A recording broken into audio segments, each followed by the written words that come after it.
我在贫困山区支教，学校规定学生每天带1罐水来上学，1罐水兑换1顿免费午餐，学生对此都没有异议。直到这天，学校来了一个新老师，他大力抗拒学生带水上学，直接将矛头对准了我。同学们一天带的水都够做几天的饭菜，你每天让他们带水，多余的水是不是被你偷用了？他完全不给我辩解的机会，便自作主张的取消同学带水事情，还自掏腰包给孩子买午饭。顿时，他收获了大片学生的喜爱，所有学生都闹着要上他的课，甚至为了排挤我，昔日喜欢我的学生跑到我面前来攻击我。看着他满脸的厌恶，我笑了。既然如此，我走就是了。你1个月1万的工资，1毛钱舍不得给我们。小徐老师刚来就给我们送书包，我们一致决定以后不要你给我们上课了。我不可置信的后退了半步，完全没想到这话竟然是他们口中说出来的。宋晨扯着脖子扬起了声音，再次大声重复自己的诉求。他指责我小气，拿着这么高的工资却舍不得分给他一点，还说要是没有他们，我根本拿不到这么多工资。我一点都不懂感恩，还一直压榨他们带水来上课。我心口涌起了一股酸涩，面前很快又跑来许多学生，大胆地吐槽着我。有学生附和宋晨的说法，说我又小气又讨厌，每天都拉着死人脸上课，一点不像小徐老师那样活泼漂亮。有学生抱怨，小徐老师从来不给他们布置家庭作业，只有我的作业他每天要做到晚上9点。还有学生控诉我让他们带水来学校，路途辛苦，他早就讨厌死我了。他们虽然年纪小不懂事，可眼底却晃荡着明晃晃的恶意，空气里的气氛都开始窒息了起来。我忍不住在心里问自己，怎么就变成这个样子了呢？上课时严肃，我是怕他们不服管教，到他们口中却成了我不近人情。家庭作业我也没有布置很多，大多数人半小时都能写完。至于带水上学的事情，这压根就不是我规定的，是学校规定的。即便他们清楚这件事，还是一股脑的将这口锅扣到了我的头上。我忍不住在心里反问，难道真的是我的错吗？徐小雨上前露出一抹温柔的笑，开口教导着这些学生，你们不要这么没礼貌，即便是李老师有错，你们也不能这么说的，赶紧和李老师道歉。学生们面面相觑，没有一个人开口。我忍不住攥紧了手里的拳头，他们立马退到了徐小雨的身后，生怕我会打他们一样。徐小雨皱起了眉头，看了我一眼，开口揣测，说他怀疑我经常打骂这些孩子。我一愣，下意识的开口解释，我从来没有打过学生。话音刚落下，徐小雨身后的张念念便站了出来，当众指控我，谁说的？你就经常打我。张念念说着，拉起了身上的袖子，手臂上红肿的伤痕让所有人倒吸一口凉气，声音里还带着委屈的哭腔，每次李老师心情不好，就把我叫到办公室泄愤殴打我，你敢说你没有做过吗？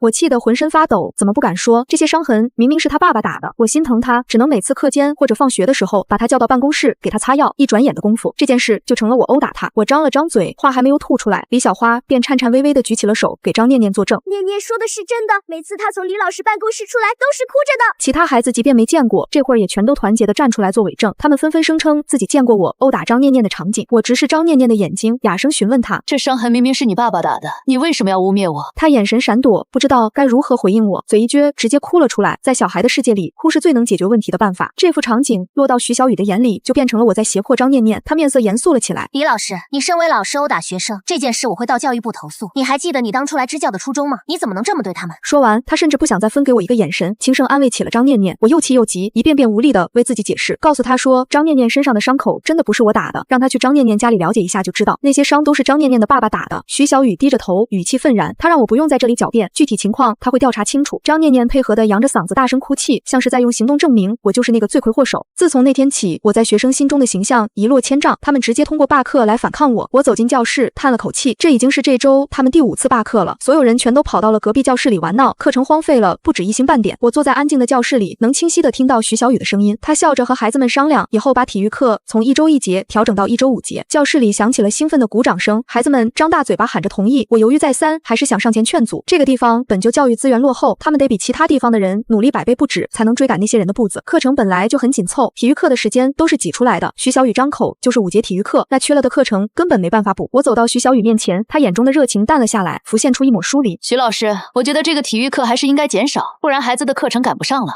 你看，但是我话还没说完，就直接被徐小雨打断。怎么赶不上了？我有我的节奏。你以前整天只知道让学生读书，一点不懂劳逸结合，还说我整天只知道让学生读死书，和他谈教育实在可笑。最后甚至告诉我说，人不只有读书一条出路。话虽然是这么说，可这里的孩子如果不读书，根本走不出大山。女孩子没有文化，可能还没成年就嫁人了；男孩子也同样只会留在这里娶媳妇，没有文化就不能开阔他们的眼界。难道要让他们一辈子活在这个闭塞的山里吗？我深深呼出了一口浊气，一个球却飞过来，重重地砸到我的脑门上，我疼得眼冒金星。宋晨小跑着过来捡球，毫无歉意，甚至还大声嘲讽我，活该，你这个臭婊子。我满脸的震惊，难以相信这话出自宋晨的口中，而且我就是再傻，现在也知道他是故意扔的这个球。我咬牙切齿地叫住他，宋晨，你给我站住，砸了人不知道道歉吗？他还是一如既往地躲在徐小雨身后，用恶狠狠的眼神瞪着我，一言不发。我气得火冒三丈，大声重复让他道歉，质问他我之前是怎么教他的。才说了2句话话，宋晨眼珠子一转就挤出了泪水。徐小雨心疼的不像话，直接动手推搡了我一把，开口怒骂我：你以后学生做什么礼貌？你不会好好和他说话吗？非要大吼大叫的，真不知道你这种人怎么当老师的。我气得说不出话来。是我不想和他好好说吗？你刚才不是没有听清他嘴里骂人的话？他说的话那么难听，甚至毫无悔意，我还要怎么好好说话？徐小雨充耳不闻，安抚地拍了拍宋晨的肩，让他去玩，说这里老师会解决。结果他的解决方式就是冷暴力，一句话也不说，注视着玩闹的学生。我压着怒火质问徐小雨：解决方案就是把宋晨放走吗？这种毛病不能惯着，以后会酿成大错的。徐小雨嘴里说着不着四六的话，评价我从对学生的态度，足以看出我的品行如何。说句难听的，你真的不配当老师。他甚至揣测说，虽然支教很伟大，但谁又知道我是不是贪图那点高额的工资才来的？这话如一记重锤敲在我的头上，震得我头晕眼花。我也开始怀疑我当初来支教的初衷了。我只是想让他们接受文化，以后的生活可以过得更好。可如今连学生都开始对我不信任了，我还有在这里的必要吗？我眼眶泛起了泪意。徐小雨有些不耐烦地继续开口，他觉得我才应该向这些孩子道歉，说我毁了他们无忧无虑的童年，质问我为什么一定要把他们困在教室里才觉得是为他们好，还说孩子们在教室里死气沉沉，在外面玩得多开心，说明我的教育从头到尾就是错的。我心累得难以言说，再不想为自己辩解。随便吧，你说是就是。看着我离去的背影，徐小雨抱着手冷哼出声，所有学生都不上我的课，我彻底清闲了下来。我一字一句地开始写离职申请，外面一阵哄闹打破了办公室的平静。李梦这个贱人在哪里？你凭什么打我女儿？还不等我站起身，张念念的父亲张志华便冲进了我的办公室，带着醉醺醺的气味，一巴掌扇到了我的脸上。我没有防备，脸被打得迅速红肿了起来。学生都挤到了我的办公室里来看热闹。张志华一把拽住了我的头发，语气恶狠狠的：贱人，就是你打我女儿是不是？你为什么要打她？我娇生惯养的女儿被你这个贱人打成什么样子了？你必须给我赔钱，不然老子打死你！我疼得说不出话来，只能苦苦将求助的目光放在徐小雨身上，但她却视而不见。张念念站在角落里低着头，其他学生还故意拱火，大声喊着打死我，说打死我他们就能换新老师了。张父一巴掌又扇了下来，我嘴里冒出了血腥味。他见状又想再动手，我艰难地伸出一只手拦着，想要挣脱开他，他却二话不说，直接一拳头砸到了我的脸上。我彻底说不出话来，大口大口地喘着粗气。接着我像一块破布一样被他扔到了地上，他不屑地对着我啐了一口口水，嘴里骂骂咧咧：贱人，这就是打我女儿的下场。3天后你准备好30万的赔偿金，不然我让你走不出这个村子。看着我躺在地上奄奄一息，所有人都选择冷眼旁观。徐小雨的目光落在我桌上的离职信上，接着他拿了起来，脸上带着似笑非笑的表情，开口嘲讽：李老师，这是准备跑路呢。接着徐小雨还说让我死了这条心，教育局明天就要下来调查了，对我的惩罚还没完呢。说完他带着孩子走了。张念念处在原地盯着我看了半天后，也心虚的落荒而逃。最后还是在食堂煮饭的阿姨看不过去，将我送到了医院里。隔天教育局调查组直接来到了医院里找我，他们说要向我了解情况。调查组组长的问题十分犀利，他问我私下霸凌学生这件事我是否承认。我扯着沙哑的嗓子否认，说我没做过的事我不会承认。他继续追问，说张念念身上的伤要怎么解释，问我有什么证据可以证明自己的清白，还质问我说听说我要求所有学生带水上学换午餐，难道我以为这就不算霸凌了吗？听到这个问题，我嘴角勾起一抹讽刺的笑。我告诉他们带水上学的事情不是我规定的，质问他们在调查前连基本的了解都没有做过吗？这是学校很多年前就有的规矩。他没有再追究这个话题，而是反问我说张念念身上的伤要怎么解释。现在所有人都指向我，如果我没有证据，这辈子可能就毁了。一时间我沉默了。刚才我还可以激烈的吼叫，说带水上学的事情和我无关，但现在我不知该怎么解释。办公室穷的连一个监控都没有，我怎么为自己证明？那群学生又会为我说话吗？病房的空气凝固了起来，调查组组长没了耐心，正准备起身，病房门忽然被校长急匆匆地推了开来。他大声开口：证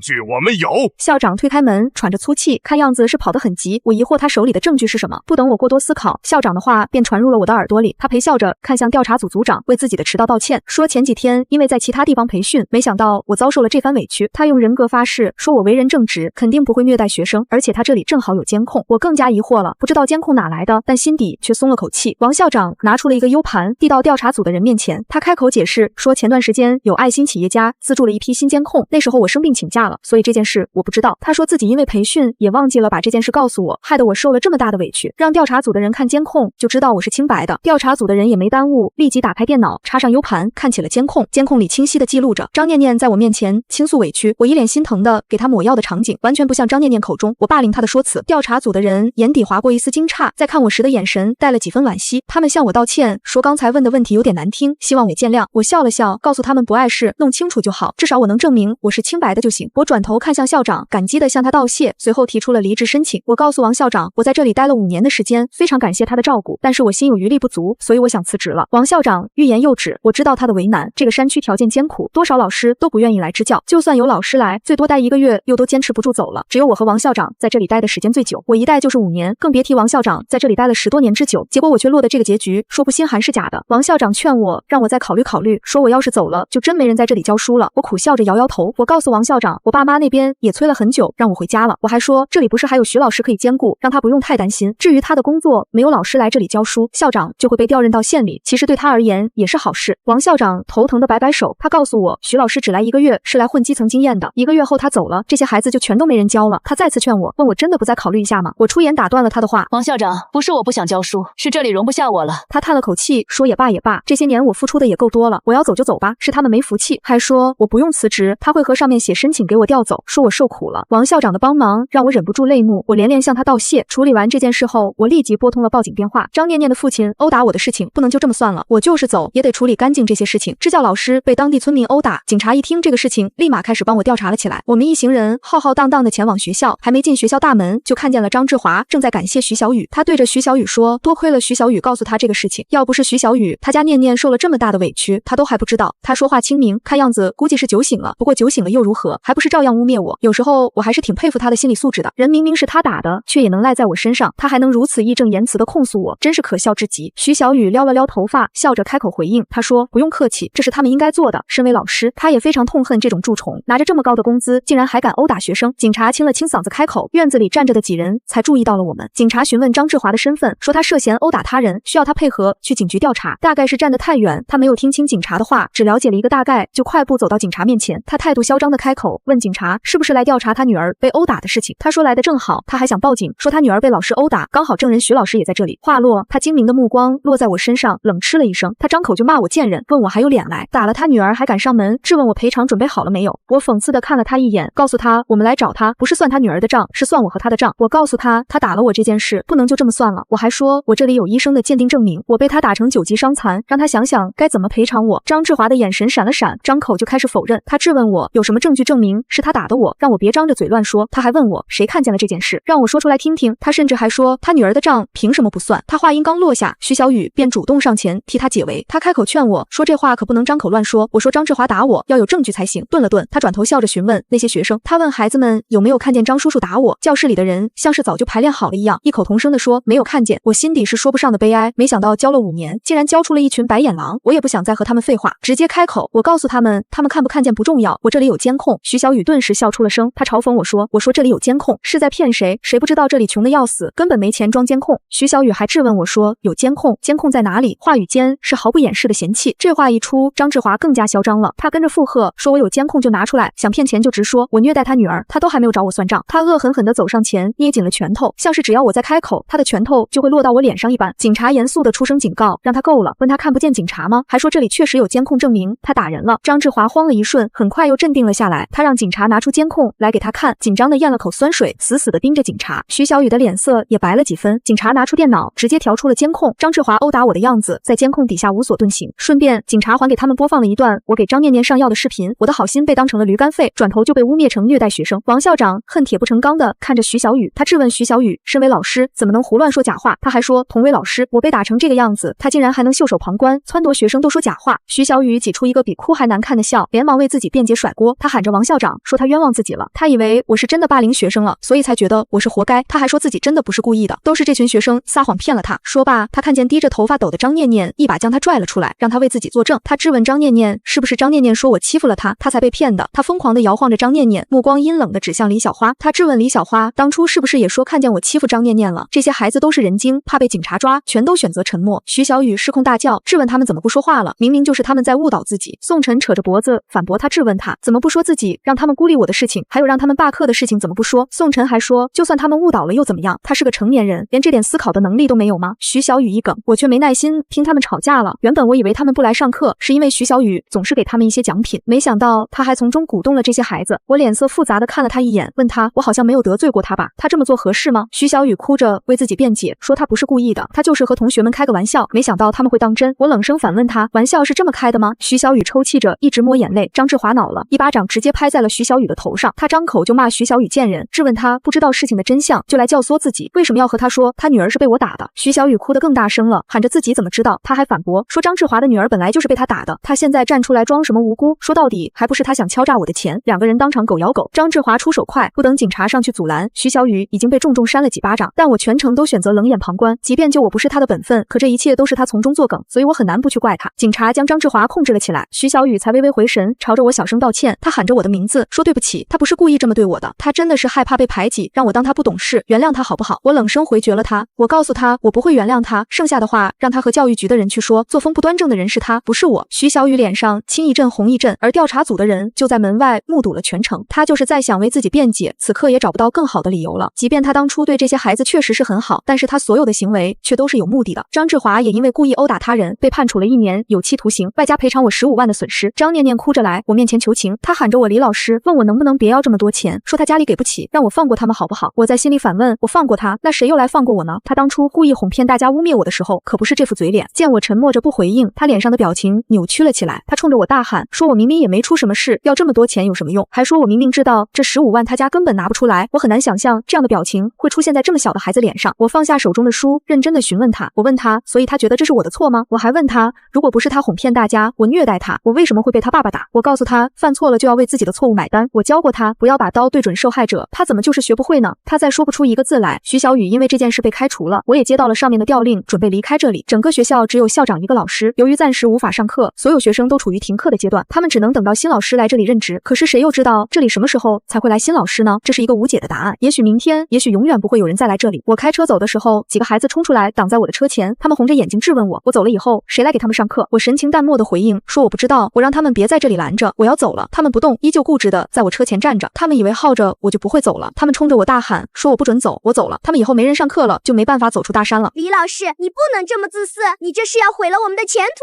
啊！我气笑了，一时间我不知道他们是用什么心态才说出这番话来的。我在心里反问，我自私，我毁了他们的前途，明明是他们自己毁了自己，果然自私才是他们的本色。我开口反问他们，当初不是他们让我走的吗？怎么我现在走了，他们又不高兴了？我烦躁地按了按喇叭，沉浸在情绪中的几个人吓了一跳，一屁股跌坐在了地上。见状，我方向盘一转，掉头就走，气得几人拿起石头来猛砸我的车子。果然生米恩斗米仇，教了他们5年，直至今天，我竟然才看清他们的底色。好在也不算晚，离开山区后，我被调任到了市区上课，教学环境上升了好几个档次，我回家也方便了不少。这天我刚讲完课，准备回办公室，主任便叫住了我，他让我和他们去一趟校长办公室，说这边出了点麻烦。我心里咯噔了一下，脑子里莫名想到了山区的那些学生，果然有时候我的第六感很准，这件事确实和他们相关。校长办公室里，我们几人围坐在手机前，看着视频里的学生哭诉着，他们脸上脏兮兮的，哭喊着让我回来。视频里的文案还添油加醋，控诉我是如何没有良心的抛弃学生，任谁看了都会觉得这群学生是受害者。何况老师和学生的话题本就敏感，而这些学生更是一边倒的将自己伪造成受害者，在网上瞬间引起了轩然大波。不明真相的网友被牵着鼻子走，有网友评论，既然当初选择了在这个地方支教，就应该在这里扎根一辈子。有网友评论，以后选支教老师能不能考察一下人品，都教了5年了，说走就走，这些孩子的未来谁负责？还有网友评论问，这老师是谁？这么没良心，就不能把他们教到毕业吗？还说记得支教工资可不低。我随便浏览了几条，顿时气血上涌。主任和校长在我调任过来的时候，对这件事也是有所耳闻，他们叹了口气，他们告诉我，希望我尽快解决这个问题，毕竟舆论发酵的厉害了，对学校的影响不好。他们还说最好我录制视频出面澄清一下。我点点头，这个事情就像是狗皮膏药一样，我自然想快点解决了。只是没等我视频录制好，刚出学校的时候，一堆记者就围了上来，让我寸步难行。有记者开口问我是不是李梦老师，问我抛弃山区的孩子来城市里享受生活，良心会不会愧疚？这话问得我一愣，我需要愧疚什么？我皱了皱眉，刚想回对他的话，第二个问题又来了。有记者质问我，当初既然选择支教，不就应该对这些孩子帮扶到底吗？现在走了，是否有违自己的初心？让我正面回答问题。他们采访我的这会儿，正是放学的时候，不少家长来接孩子，也目睹了这一幕。我面色羞红，每次想为自己辩解，记者又抛出一个问题来，堵死我的话。人群中有家长认出了我，问这不是他儿子的班主任吗？这是怎么回事？有人耐心地讲述了事情的来龙去脉，但那家长却主动上来替我解围。他让那些记者差不多得了，围着人家一个小姑娘问来问去，还质问人家有没有良心。有了一个家长的开头，不少家长上前替我说话。有家长附和说我对待学生可认真了，自从我来教他儿子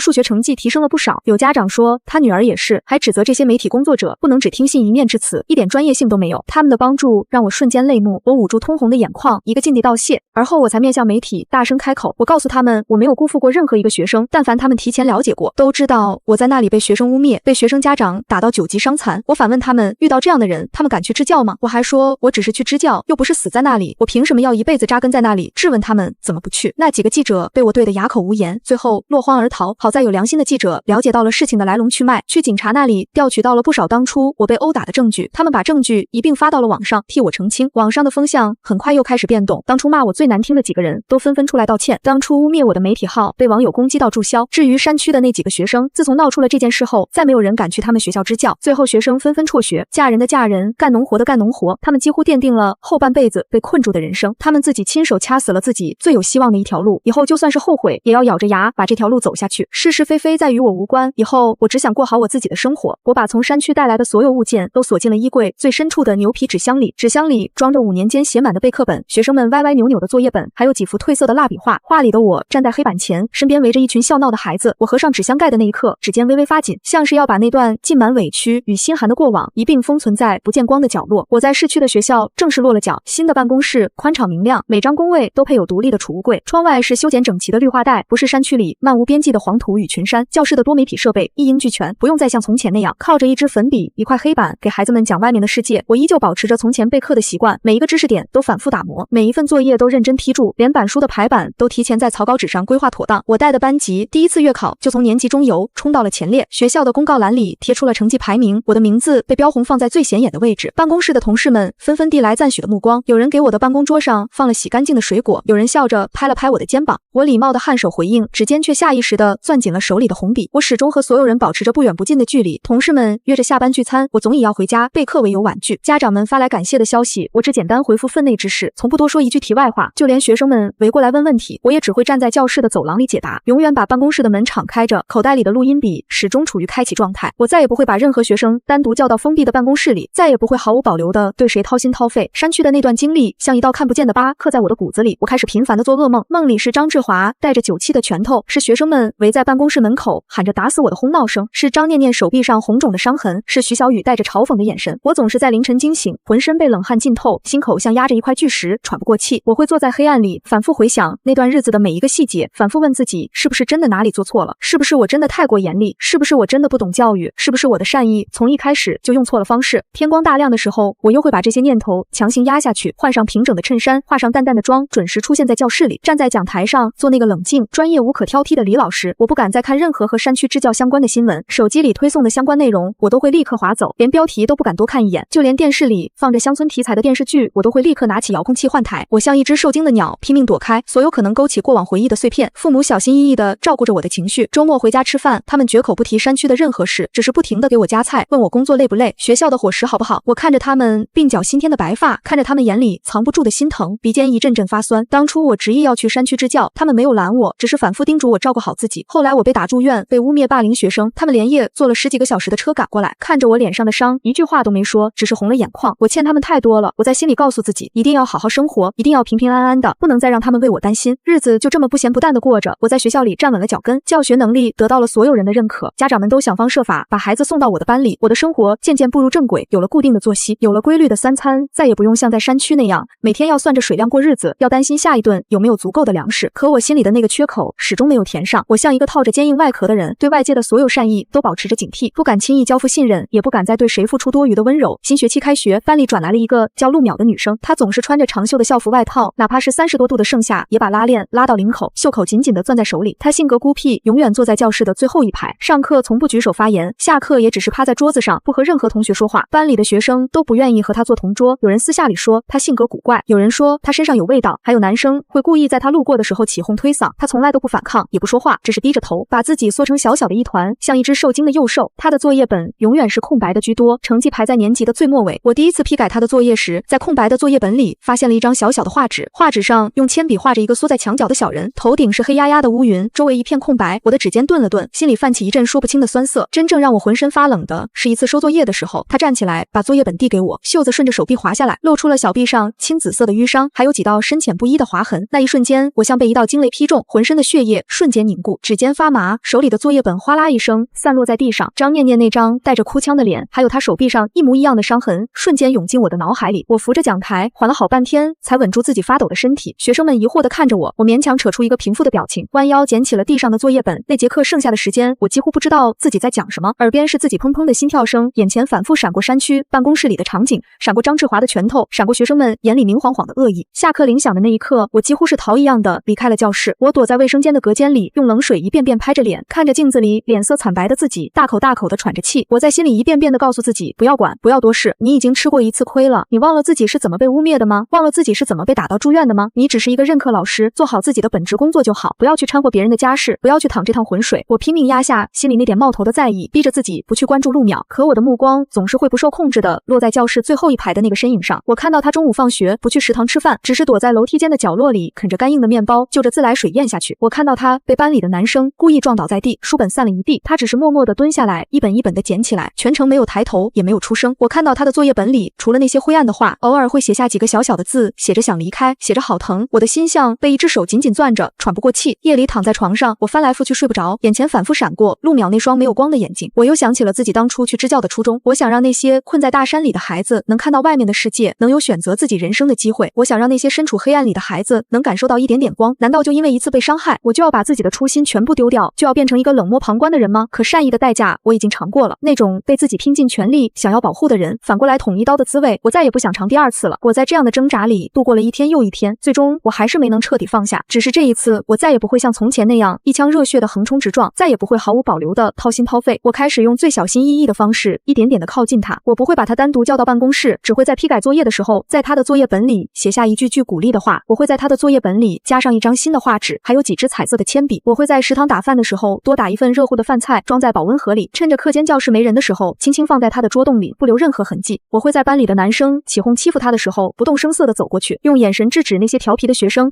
然后弯腰帮他捡起散落在地上的书本。陆淼一开始是警惕的，他看到桌洞里的保温盒会愣很久，不敢打开。他看到作业本里的鼓励的话会反复看很多遍，然后小心翼翼地折起来夹在书本的最深处。他不敢和我对视，每次我看向他的时候，他都会立刻低下头，手指紧紧地攥着衣角。可慢慢的，他眼里的警惕一点点地化开了。他会在我给他批改完作业之后，对着我的背影深深地鞠一躬。他会把自己画的画小心翼翼地夹在作业本里递给我，画里不再是黑压压的乌云，而是有了太阳，有了小花，有了牵着小手的两个人。他上课的时候会慢慢抬起头，看向黑板，看向讲台上的我。他的作业本里空白的地方越来越少，写下的字越来越工整，偶尔还会主动举手回答一些简单的问题。班里的学生们看到我对陆淼的态度，也渐渐不再欺负他，有人主动和他说话，有人愿意和他做同桌。他眼里的光一点点的亮了起来，我看着他的变化，心里那块冰封的地方也慢慢融化了一点点。原来善意真的是可以得到回应的，原来不是所有的真心都会被辜负。我慢慢了解到了他的处境，他的父母早年离异，他跟着父亲和继母一起生活，父亲常年酗酒，喝醉了就会对他拳打脚踢，继母对他不管不问，甚至会在父亲打他的时候在一旁冷眼旁观。他身上的伤都是醉酒的父亲留下的，他不敢告诉任何人，怕说了之后会迎来更凶狠的殴打。这一次我没有像当初对张念念那样自作主张的私下给他擦药，私下帮他隐瞒。我先把陆淼画的画、作业本里写下的文字，还有偷偷拍下的他身上伤痕的照片全部整理好，备份了好几份。我把这些材料发给了做律师的高中同学，很快收到了他回复的详细法律建议，还有完整的处理流程。我联系了学校的心理老师，把陆淼的情况告诉了他，和他一起制定了针对陆淼的心理疏导方案。我联系了当地的妇联和未成年人保护机构，提交了所有的证据材料，寻求官方的帮助。我一步一步按照正规的流程，稳扎稳打的往前走，没有丝毫的冲动，也没有丝毫的越界。我既要把陆淼从那个泥潭里拉出来，也要完完整整的保护好我自己。在学校、妇联和警方的共同介入下，陆淼的父亲受到了应有的处罚，被依法拘留。陆淼的亲生母亲得知了他的遭遇，连夜从外地赶了过来，抱着他哭了很久。最终，法院把陆淼的抚养权判给了他的亲生母亲。陆淼要跟着母亲离开这座城市，去新的地方生活。他走的前一天，来到我的办公室门口，手里抱着一个画夹。他把画夹递给我，对着我深深的鞠了一躬，抬起头的时候，眼里含着泪，却露出了一个灿烂的笑容。我打开画夹，里面是他画的一幅画，画里是阳光明媚的教室。我站在讲台上，笑着看向他，他坐在座位上，高高的举着手，眼里满是光。画的右下角写着一行小小的字：谢谢你，李老师，你是照进我生命里的光。我看着那行字，看着画上的笑脸，眼泪终于忍不住掉了下来。这是我离开山区之后第一次掉眼泪，不是因为委屈，不是因为心寒，而是因为我终于确认我的善意没有错，我的初心没有错，错的从来都不是善良本身，而是那些不懂感恩、肆意践踏别人真心的人。陆淼走了之后，我心里的一块石头终于落了地，我也慢慢打开了自己，不再像从前那样把自己封闭在坚硬的外壳里。我开始接受同事们的邀约，下班之后和他们一起去吃饭，一起逛街，一起吐槽工作里的烦心事。我开始在周末的时候和朋友们一起去周边露营，去爬山，去看那些我从前在大山里看不到的风景。我开始学着和父母撒娇，会和他们分享工作里的趣事，会带着他们出去旅游，看着他们笑得像个孩子。我的生活终于有了烟火气，有了温度。我以为我和那个大山里的村子和那段不堪的过往已经彻底斩断了所有的联系，直到那天我在办公室的休息区刷到了一条短视频，视频是一个公益博主拍的，定位就在我曾经支教了5年的那个村子。视频的开头是长满了杂草的操场，破了洞的教室门窗，东倒西歪的课桌椅，还有墙上斑驳的我当年写下的板书。那座我待了5年的学校彻底荒废了。我的指尖猛地一顿，手里的水杯差点滑落在地上，浑身的血液好像瞬间就凉了。我鬼使神差地点开了博主的主页，一条一条的看完了他发的所有视频。视频里他拍到了村子里的现状，也提到到了我当年教过的那些孩子。宋晨初中没读完，就跟着村里的人去外地的工地打工，从脚手架上摔了下来，摔断了一条腿，只能回村里养着。他没了劳动能力，整天游手好闲，跟着村里的闲人打牌赌博，欠了一屁股的债，日子过得一塌糊涂。张念念15岁那年就被家里嫁给了邻村一个比她大10岁的男人，换了10万块的彩礼给他的弟弟娶媳妇。嫁过去之后，她接连生了2个孩子，丈夫也会酗酒打她，她每天围着灶台，孩子和田地转，活成了她母亲的样子，一辈子困在了那片大山里，再也没有走出来过。李小花也是早辍了学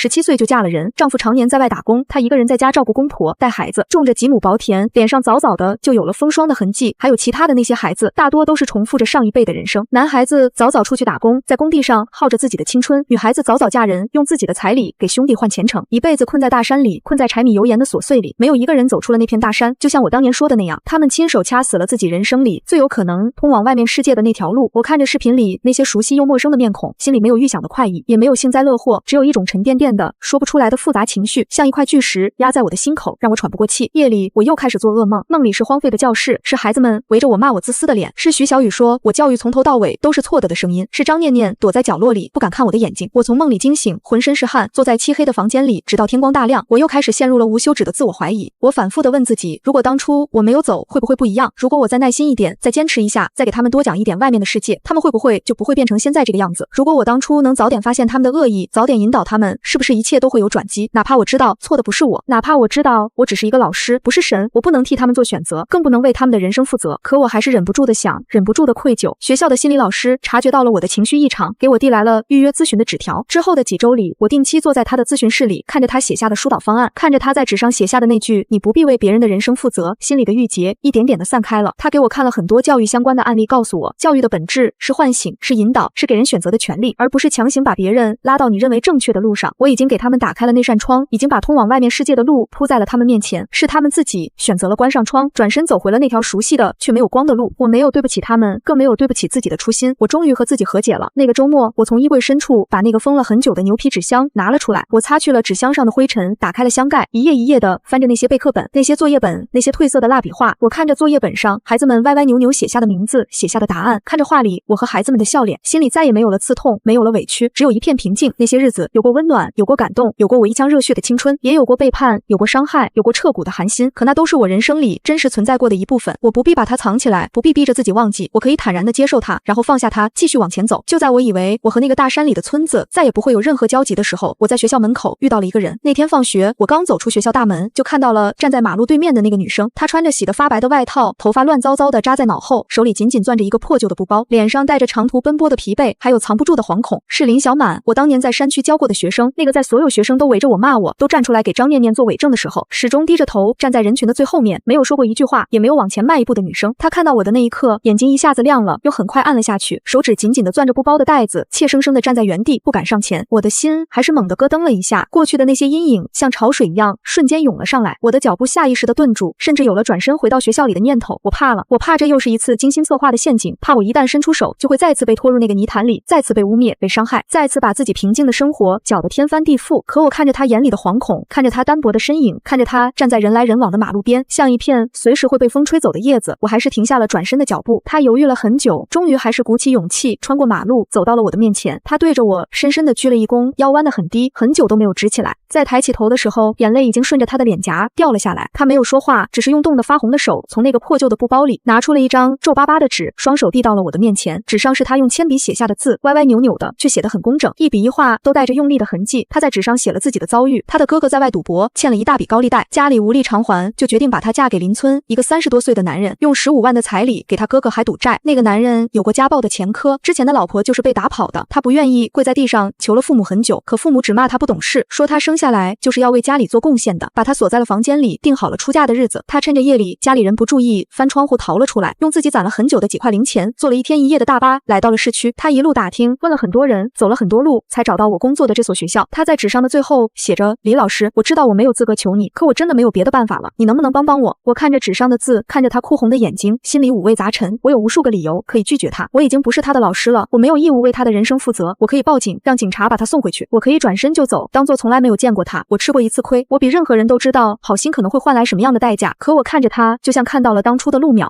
看到了那些困在大山里连选择自己人生的权利都没有的女孩子。我心里的那点柔软终究还是占了上风，我没有转身离开。开，也没有一口答应下来。我只是对着他轻轻点了点头，接过了他手里的那张纸，小心的折好，放进了随身的包里。我带着他去了附近的酒店，给他开了一间安全的房间，让他先洗个热水澡，好好休息一下。我去附近的餐馆，给他买了热乎的饭菜，放在了房间的桌子上。全程我都开着手机的录音，保留了所有的支付记录，还有那张他亲手写下的求助纸条。我先保护好自己，再去做我想做的事。安顿好他之后，我立刻联系了之前帮过陆淼的律师同学，把林小满的情况还有他写的求助纸条全部发给了他。我很快收到了他回复的法律建议，还有详细的处理流程。我联系了当地的妇联，还有之前合作过的未成年人保护公益组织，提交了所有的证据材料，寻求他们的帮助。我一步一步稳扎稳打，没有丝毫的冲动，也没有丝毫的越界。果然不出我所料，2天之后，林小满的父亲和哥哥就找到了学校门口。他们在学校门口大吵大闹，用最恶毒的话污蔑我，说我拐带了他们的女儿，让我把人交出来，还要我赔偿他们20万的损失。那副撒泼打滚的嘴脸和当年的张志华一模一样。周围围了很多接孩子放学的家长，还有路过的路人，对着我指指点点，议论纷纷。换做3年前，我一定会慌，一定会怕，一定会浑身发抖，不知道该怎么办。可现在我站在那里，心里没有丝毫的慌乱，也没有丝毫的害怕。我拿出了手机，点开了录音，还有林小满亲手写下的求助纸条，他家里逼他家人换彩礼的证据，他哥哥赌博欠债的凭证，还有我已经报警，已经联系妇联的所有记录。我把这些证据一一展示在所有人面前。学校的保安立刻上前拦住了想要冲上来撒泼的2个人，之前受过我帮助的学生家长们也纷纷站了出来，挡在我的面前，对着那2个人厉声指责，替我说话。林小满的父亲和哥哥看着眼前的证据，看着周围人指责的目光，瞬间就蔫了下去，再也没有了刚才的嚣张气焰，灰溜溜的跑了。风波很快就平息了，在妇联公益组织和警方的共同帮助下，林小满的事情得到了最妥善的解决，他的父母再也不能逼迫他嫁人，他的哥哥也因为赌博欠债受到了应有的处罚。公益组织帮他联系了市里的职业中专，让他可以继续读书，学护理专业。他很珍惜这个来之不易的机会，每天都拼命的学习，成绩始终排在班级的前列。放假的时候，他会带着自己亲手做的小点心来学校看我。他变得开朗了很多，眼里有了明亮的光，不再是当初那个怯生生的连头都不敢抬的小姑娘了。他会给我看他的成绩单，给我看他在学校里参加活动的照片，给我写长长的信，告诉我他最近的生活，告诉我他以后想当一名护士，想帮助更多像他一样的人。我看着他眼里的光，终于彻底明白了，真正的善良从来都不是毫无底线的自我牺牲，不是一腔热血的掏心掏肺，真正的善良是带着锋芒的温柔，是有底线的付出，是在保护好自己的前提下，尽自己所能去照亮那些身处黑暗里却渴望光的人。我再也不会因为一次被伤害就收起自己所有的善意，也再也不会因为想要帮助别人就丢掉自己的底线和原则。时间过得很快，转眼之间我已经在市区的学校待了3年，我成了学校的骨干教师，带出来的学生一届又一届地考上了理想的高中，学生们都很喜欢我，会在教师节的时候给我递上亲手画的贺卡，会在毕业之后回学校来看我，告诉我他们最近的生活。家长们都无比信任我，把孩子交到我的手里都觉得无比安心。我有了要好的同事，有了知心的朋友，有了安稳的生活，有了可以随时回去的温暖的家。我再也没有做过关于山区的噩梦，再也没有陷入过无休止的自我怀疑。我终于彻底放下了那段过往，和曾经那个遍体鳞伤的自己握手言和。我明白了，老师从来都不是神，教育也从来都不是万能的。我不能改变所有人的人生，也不能叫醒所有装睡的人。我能做的，只是在我站在讲台上的每一天，都认真的教好每一节课，都真诚的对待每一个学生，都给他们打开一扇通往外面世界的窗。至于那些选择关上窗，转身走回黑暗里的人，我不必为他们的人生负责，也不必再为他们耿耿于怀。我对得起我当初支教的初心，对得起教师这个身份，更对得起我自己。那些过往的伤害没有把我击垮，反而变成了我身上最坚硬的铠甲，让我变得更强大、更清醒，也更温柔。又是一个新学期的开学日，我站在讲台上，看着教室里一张张朝气蓬勃的脸，笑着拿起粉笔，在黑板上写下了我的名字。阳光透过窗户洒在我的身上，洒在黑板上，洒在孩子们的笑脸上。新学期的课程表被我用马克笔仔细标注好，贴在办公桌的挡板上，每一个课时的备课重点都用不同颜色的便签区分开来。我依旧保持着提前半小时到教室的习惯，开窗通风，擦干净黑板，把当天要用到的课件提前调试好，等着学生们背着书包陆陆续续走进教室。班里的孩子大多活泼开朗，会在课前围着我叽叽喳喳的分享周末的趣事，会把偷偷藏在口袋里的水果糖放在我的讲台上，也会在我批评他们作业不认真的时候耷拉着脑袋乖乖认错，转头又笑着喊我李老师。我不再像从前那样把所有的情绪都藏在严肃的外壳里，会笑着回应他们的分享，会收下他们递来的糖，也会在他们犯错的时候耐心地讲清道理，再给出相应的惩罚。我终于学会了松弛地站在讲台上，既守住为人师表的底线，也放下了那些不必要的紧绷与防备。办公桌上的绿植被我养得枝繁叶茂，是班里的学生在我生日那天一起凑钱买的。花盆上用马克笔写满了歪歪扭扭的祝福。我会在每天下班前给绿植浇好水，擦干净叶片上的灰尘，就像认真对待每一个坐在教室里的孩子，小心翼翼地呵护着那些稚嫩又鲜活的生命力。周末的时候，我不再把自己关在家里，会跟着公益组织的志愿者们一起去社区里的留守儿童之家，给孩子们辅导功课，教他们画画，给他们讲外面世界的故事。我依旧会提前做好所有的准备，每一次活动都提前和组织签好正规的协议，全程在公开的场合进行，身边始终有其他志愿者在场，所有的交流都有完整的记录。我我学会了用更成熟、更稳妥的方式释放自己的善意，既不辜负那些渴望光的眼睛，也绝不把自己再次置于无措的险境里。就在这个秋天，我收到了之前合作过的未成年人保护公益组织的消息，他们正在筹备一个面向偏远山区的线上公益课堂项目，想邀请我担任语文科目的授课老师。看到消息的那一刻，我的指尖还是不受控制的顿了顿，那些被我妥善安放的过往，像被风吹起的落叶，轻轻扫过我的心口。我下意识的想要拒绝，脑海里瞬间闪过那片连绵的黄土群山，闪过荒废的教室，闪过那些带着恶意的眼睛，闪过我被按在地上殴打的那个下午。我把手机倒扣在桌面上，坐在椅子上，看着窗外飘落的梧桐叶，坐了很久很久。夜里，我翻出了林小满给我写的那些信，翻出了陆淼留给我的画夹，一页一页的翻看着，指尖划过纸上的字迹和线条，心里的挣扎一点点平复下来。我想起了自己当初站在山区的黑板前写下第一行板书时的心情。我想做的从来都不是困在那一片大山里，而是把知识，把外面世界的可能性送到那些被群山困住的孩子面前。当年的我用错了方式，也遇错了人，可这从来都不是知识的错，不是善意的错，更不是教育的错。第二天一早，我给公益组织的负责人回了消息，答应了他们的邀请，同时也提出了我的所有要求。所有的课程都在线上公开进行，全程有录屏备份，我不单独和任何学生进行私下接触，所有的交流都在公益课堂的公开群里，由专门的志愿者对接。我依旧把保护自己放在了第一位。公益组织很快答应了我的所有要求，给我寄来了专业的线上授课设备，对接好了上课的班级。那是位于云贵高原深处的一个乡村小学，和我当年支教的村子一样，被群山环抱着，师资力量极度匮乏。第一次上课前，我对着镜头反复调试了很多遍设备，手心还是微微出了汗。当镜头接通，屏幕里出现一张张黝黑稚嫩的脸，一双双带着好奇和拘谨的眼睛时，我的喉咙还是微微发紧，仿佛又回到了多年前第一次站在山区教室的讲台上。我深吸了一口气，笑着拿起粉笔，在身后的黑板上写下了我的名字，开始了我的第一堂线上公益课。屏幕里的孩子们很安静，睁着大大的眼睛看着我，手里的铅笔在本子上认真的记着笔记，没有人起哄，没有人捣乱。只有下课的时候，他们会对着镜头齐刷刷的给我鞠一躬，用带着方言口音的普通话喊着谢谢李老师。每一次上课，我都认真备课，把知识点拆解的通俗易懂，给他们讲课本里的山川湖海，讲诗词里的春夏秋冬，讲那些走出大山的人，讲人生有无数种可能。我不会再像当年那样苦口婆心的逼着他们读书，只会把世界的样子铺在他们面前，告诉他们读书是他们能握住的最容易通往外面世界的路。至于选不选这条路，终究是他们自己的事。日子一天天过去，线上课的孩子们越来越活泼，会在课堂上主动举手回答问题，会在群里发来他们写的作文化的话，问我各种各样关于外面世界的问题。我看着他们发来的作文，看着那些稚嫩的文字里写着想走出大山，想看看大海，想当医生，想当老师，心里那块曾经冰封的地方彻底变得柔软起来。林小满在这个冬天顺利拿到了护士资格证，被县里的乡镇卫生院录取了。他穿着崭新的护士服，拍了一张照片发给我，照片里的他笑得眉眼弯弯，眼里满是明亮的光。他给我寄来了一大包家乡的土特产，还有一封长长的信，信里写着他在卫生院的工作，写着他遇到的人和事，写着他想好好工作，帮村里的人看病，也想攒钱继续读书，考更高的职称。我看着信里的字，忍不住红了眼眶。我当年种下的那颗小小的种子，终究是在他的心里发了芽，开了花，还会继续把这份善意传递给更多的人。就在我的线上公益课越来越顺利的时候，网上还是有人翻出了我当年支教的事情，有人把当年那段断章取义的视频重新发了出来，配上煽动性的文案，说我当年抛弃山区的学生，现在又来借着公益课蹭热度立人设。评论区里又开始出现了很多不明真相的谩骂和指责，和当年如出一辙。学校里也有了一些风言风语，有人在背后议论，说我不该多管闲事，惹来一身麻烦。换做几年前，我一定会慌，一定会急，一定会陷入无休止的自我怀疑和痛苦里。可现在我看着那些不堪入目的评论，心里没有丝毫的波澜，甚至连一丝委屈都没有。我没有急着去辩解，也没有去和那些人争论，只是把当年教育局的调查结果、法院的判决书、警方的案件处理记录，还有这些年我做的所有公益相关的正规记录全部整理好，交给了学校和公益组织，同时委托了律师处理那些恶意造谣诽谤的账号。我问心无愧，不必向任何人解释我的初心，更不必被别人的恶意裹挟。学校和公益组织都第一时间站出来，发布了声明，澄清了所有的事实，拿出了完整的证据。网上的风向很快就逆转了，那些恶意造谣的账号被依法处理，当初谩骂我的人也纷纷删掉了评论，班里的学生家长们也纷纷给我发来消息，表达对我的信任和支持。这件事就像一颗小石子投进湖里，只泛起了一圈小小的涟漪，就很快平息了。我依旧每天按时上班，认真给班里的孩子上课，周末去社区的留守儿童之家，每周按时给山区的孩子上线上公益课。我的生活没有因为这些恶意有丝毫的改变。我终于明白，真正的强大从来都不是不会遇到伤害，而是哪怕经历过最深的恶意，也依旧有勇气守住自己的初心，有能力保护好自己，也有底气继续温柔地对待这个世界。深冬的一个周末，我带着班里的学生一起给线上公益课的山区孩子们准备新年的礼物。孩子们把自己的课外书、文具还有亲手画的画小心翼翼地装进纸箱里，在每一本书的扉页都写下了祝福的话。我站在一旁看着孩子们认真的样子，看着阳光透过窗户洒在他们身上，心里满是温暖。纸箱被封好，贴上快递单，寄往那片遥远的群山里。我知道这些书、这些画、这些带着温度的祝福会像一颗颗小小的种子落在那些孩子的心里。或许许不是每一颗种子都能发芽，或许不是每一个孩子都能走出大山，可只要有一个孩子因为这些光看到了不一样的可能，握住了改变人生的机会，那一切就都有意义。新年的钟声敲响的时候，我站在阳台，看着窗外漫天的烟花，收到了很多祝福的消息，有班里的学生发来的，有林小满发来的，有线上公益课的孩子们发来的，还有那些曾经被我帮助过的人发来的。我看着手机屏幕上的一句句祝福，看着窗外绚烂的烟花，笑着举起手里的热茶，对着漫天烟火轻轻碰了碰杯。那些过往的伤痛早已变成了我成长的勋章，那些曾经的黑暗终究没能熄灭我心里的光。往后的日子，我会继续站在讲台上，写好每一行板书，教好每一堂课，也会继续带着锋芒的善良，把光送到更多需要的地方。